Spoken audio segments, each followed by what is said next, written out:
आज आपण इन्क्युबेटर मध्ये अंडी लावणार आहोत। नमस्कार मित्रांनो, मी ऋग्वेदन, स्वागत आहे तुमचं अस्सल गावरान फार्म मध्ये। जसं तुम्हाला माहित आहे की आपण एक नवीन जेबी कंपनीचं इन्क्युबेटर घेतलेलं आहे।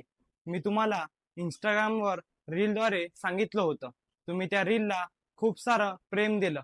मला खूप सारे कमेंट आले की दादा तू इन्क्युबेटर कुठून घेतलं, लोकेशन सांग। मी त्या सगळ्या कमेंटला रिप्लाय सुद्धा दिला। जर तुम्हाला सुद्धा जेबी कंपनीचं इन्क्युबेटर घ्यायचं असेल तर मी बाजूला नंबर देतो, त्यावर तुम्ही संपर्क करू शकता। जसं मी तुम्हाला रीलवर सांगितलं होतं की आपण या इन्क्युबेटर बद्दल सगळी माहिती देणार आहे। अंडी कशी लावायची, कशा पद्धतीने लावायची, इन्क्युबेटरची सेटिंग कशा पद्धतीने करावी लागते आणि काय काय काळजी घ्यावी लागते।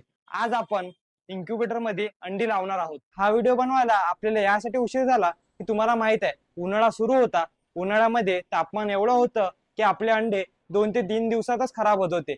म्हणून आपण थोडा वेळ घेतला, पावसाळा लागू दिला। सध्या टेम्परेचर हे कमी असल्यामुळे आपले अंडे 4 ते 5 दिवस टिकत आहे। आज आपण आपल्या मशीन मध्ये अंडे लावणार आहे। तर तुम्ही बघू शकता आपण 4 ते 5 दिवसाचे सगळे अंडे जमा करून घेतलेले आहे। तर मित्रांनो, आता आपण ह्या मधले अंडे जे छोटे साईजचे आहे, जे टिचकलेले आहे, ते साईडला काढून ठेवणार आणि जे चांगले आहे तेच अंडे आपण या मशीन मध्ये लावणार।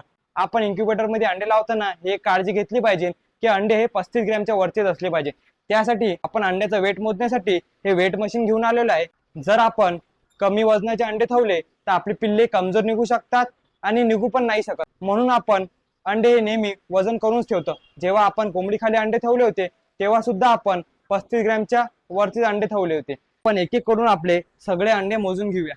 जर इकडे तुम्हाला दाखवतो आपण आता आपण आपलं पहिलं अंड ठेवत आहे।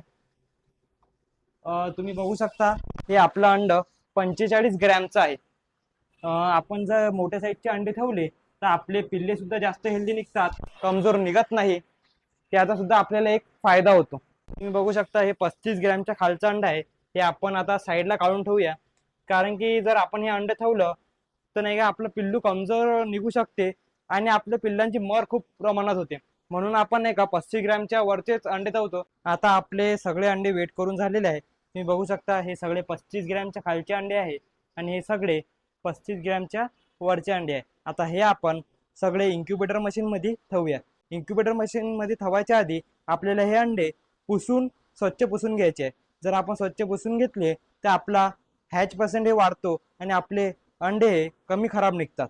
आता आपण इन्क्युबेटरच्या आत काय काय सामान मिळालेलं आहे ते तुम्हाला दाखवतो। तर सगळ्यात पहिले तुम्हाला दाखवतो, हे बघू शकता तुम्ही की आपल्याला याच्यामध्ये हे टेम्परेचर किट आलेले आहे। हे टेम्परेचर किट ऑटोमॅटिक असल्यामुळे याच्यामध्ये पहिलेच टेम्परेचर हे सेट करून येते। त्यानंतर तुम्हाला दाखवतो की आपल्याला अंदर काय काय सामान मिळालेलं आहे। आपल्याला हे चार्जर मिळालेलं आहे। हे चार्जर या फॅनचं आहे। या फॅनला इथं पिन दिलेली असते, या पिन मध्ये चार्जर लावा लागते आणि हे नंतर हे फॅन सुरू होते। त्यानंतर आपल्याला याच्यात ट्रे मिळालेला आहे।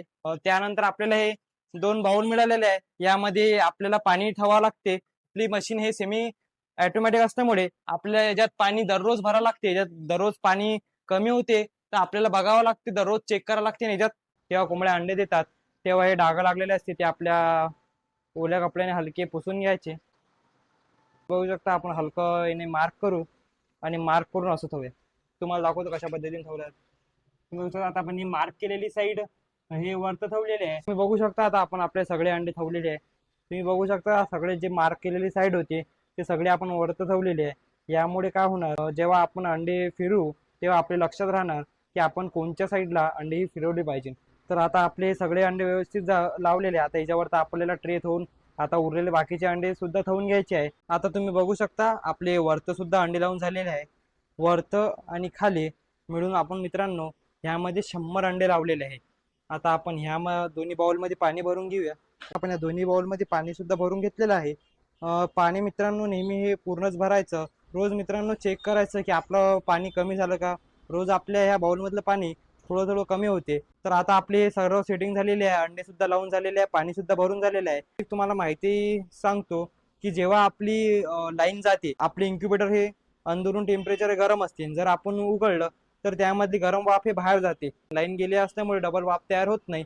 तर त्यासाठी जेव्हा आपली लाईन जाते तेव्हा आपण हे इन्क्युबेटर हे उघडून बघितलं पाहिजे नाही. तर चला आता आपलं इन्क्युबेटर आपण सुरू करून देऊ. बघू शकता आता आपण आपलं इन्क्युबेटर सुरू केलेलं आहे. आपण 21 दिवस वाट बघू आणि तुम्हाला मी मित्रांनो सगळं खरंच सांगेल की ह्या इन्क्युबेटर मधून किती पिल्लं बाहेर निघाली. आपल्याला या सिरीज मध्ये सगळं खरंच दाखवायचं आहे, काहीच खोटं दाखवणार नाही आणि तेवढा हॅच रेट असेल तेवढाच दाखवणार. फक्त व्हिडिओपुरतं बोलायपुरतं खोटं सांगणार नाही. आजचा व्हिडिओमध्ये आपलं एवढंच होतं. आता ह्यापुढे मी इंस्टाग्रामवर एक सिरीज घेऊन येणार, त्यामध्ये मी तुम्हाला इन्क्युबेटरमध्ये अंडे ठेवल्यानंतर काय चुका केल्या नाही पाहिजे ते सांगणार. आजचा व्हिडिओ आवडला असेल तर आपल्या यूट्यूब चॅनलला सबस्क्राईब करा.